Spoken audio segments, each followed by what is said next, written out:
Dahil nga malayo pa ang sahod ay galang malapit nga muna tayo ngayon. Wala pa tayong budget sa malayo ang gala. So for today's video nga ay gagala nga ako ngayon sa Nanliao. From Sincho train station, tawid ka lang sa net. Tapos makikita mo dyan yung unang bus stop at dyan ka sasakay ng bus number 15. Mga 30 minutes ang biyahe.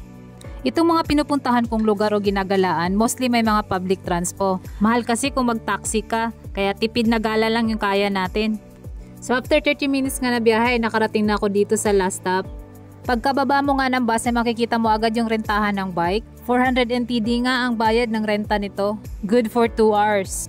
Pero 4-seaters naman yung bike kaya sulit lang din yung 400 NTD na bayad kung apat kayo. At dahil nga di ako magbike, dumiretso na lang ako dito sa bilihan ng mga pagkain nila. Sa dami nga ng food stall dito ay ang dami mong pagpipilian na pagkain. Kaya bumili nga rin muna ako ng pagkain bago ako maglakad papuntang beach.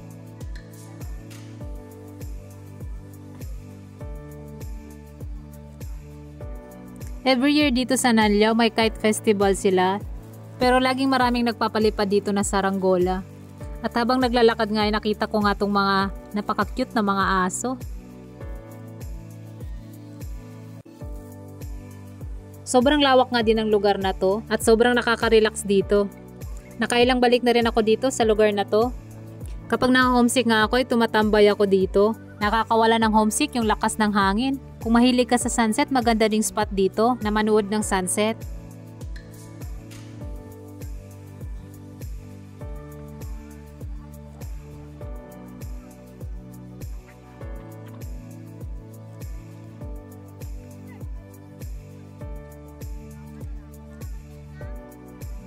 Salamat sa panonood. Hanggang sa muling gala natin dito sa Taiwan. Bye!